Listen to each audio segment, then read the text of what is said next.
And one of the things we've not covered that is such a critical part of communication, and maybe more important than even what you say, is your ability to listen to people.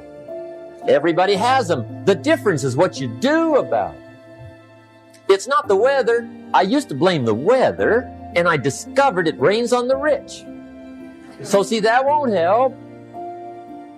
Two men wake up one morning, there's a rainstorm on. One of them looks out his window, sees the rainstorm, and he says, "Wow, what a storm. With weather like this, they can't expect you to go out and make sales." He stays home. You have to do the hard thing, the thing you know is right.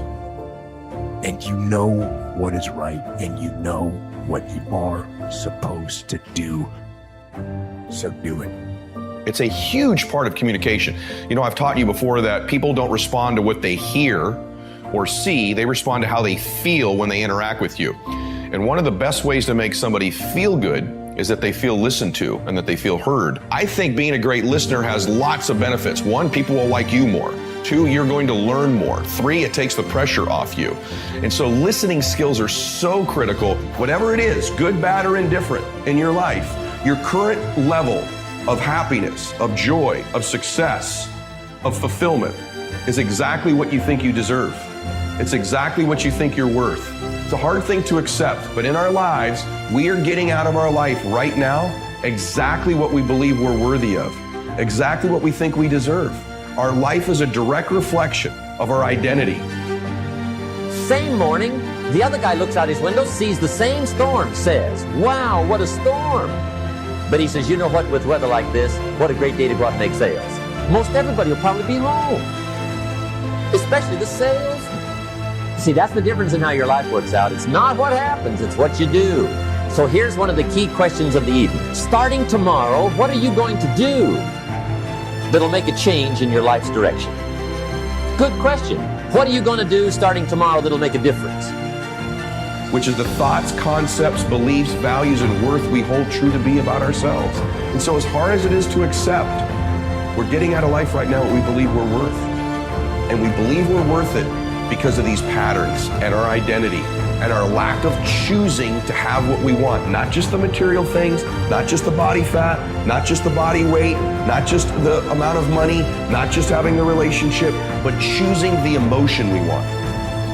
Hey guys, thanks for sticking around. If you'd like more, click the videos right here. They're exactly what you need to see next. And if you're new here, hit subscribe and become a part of the Max Out community. And tell me what you think about the videos in the comments below. I read all of them every week, and I select winners that get all kinds of prizes, gear, coaching calls with me. Make a comment. Now see, if you don't do something starting tomorrow that'll make a difference, guess what? It's gonna be the same.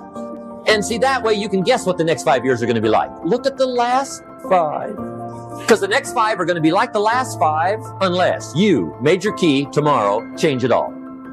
Or change a little, or change something, or don't change. It's choice time. You can do whatever you want. But it's nice to know any day you wish you can change your whole life. What can you do starting tomorrow that'll make a difference? Good question. What can you do with economic chaos, massive disappointment? What can you do with a broken heart? What can you do when it won't work? Good question. So if I had a word with you tonight, one-on-one, just you and me. And avoid going down a path that leads to your own personal hell. And instead, get on the path that leads.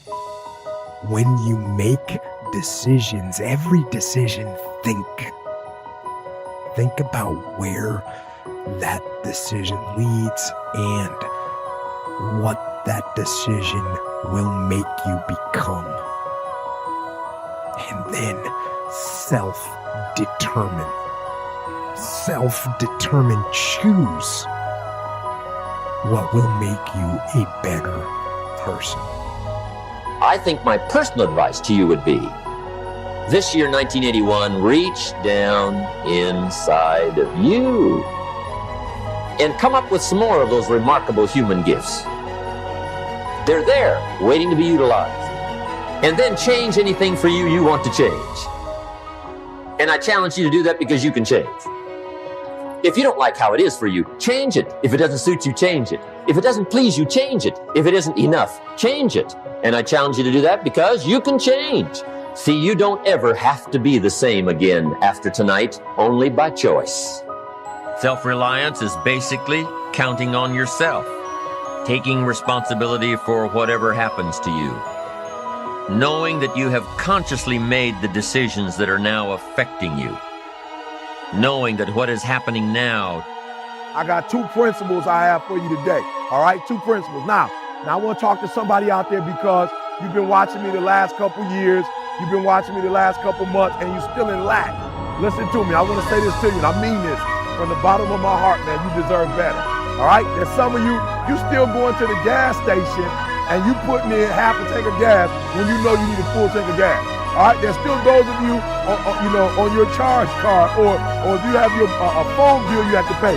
For some reason, you still just giving them enough so you can keep it on, and you're not living in the abundance. All right? Like, you're not where you want to be in life. And listen to me. At some point in life, you have to tell yourself, because you don't make the adjustment, you don't make the shift in life until you get to the point where you say enough is enough. And listen to me, you deserve better. I heard a song that said you deserve more than the usual, all right? And so you got to stop this, you eating peanut butter and jelly sandwiches, not because you got a goal, not because, you're trying to get to the next level, so you're making sacrifices. And even in situations where you feel you have no choice at all, you still have one last freedom, and that is to choose your own attitude in any given set of circumstances. Keep that choice. Keep that freedom, that hard choice, the disciplined choice. And with the discipline to make the right choice, maintain your freedom. I keep getting asked this type of question: how do I get discipline? Or how do I want discipline? Or how do I maintain discipline?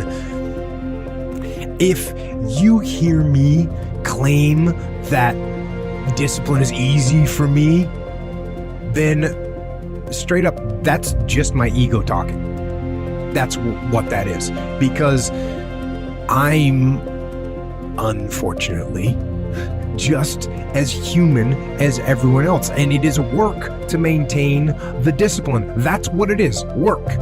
You eating peanut butter and jelly because you have not declared to yourself that you're going to do what you have to do to give yourself the best life you can have. Now, some of you deserve to be doctors, flat out. You in college and you're not doing what you're supposed to do. There's some of you at your job, you deserve a promotion, but for some reason, you still giving half effort. You still putting forth 75, 85%. You deserve better, all right? You'd make a much better teacher than you would a high school dropout. Listen to me, you'd make a much better millionaire than you would a welfare recipient. Are you hearing what I'm saying? You deserve better. And how do I know? Because I've been there, I've done that. You read the book. Some of you read the book. All right? You see how I was in my teenage years, my young adult life. And then one day the kill switch came, bah, and boom, I took off.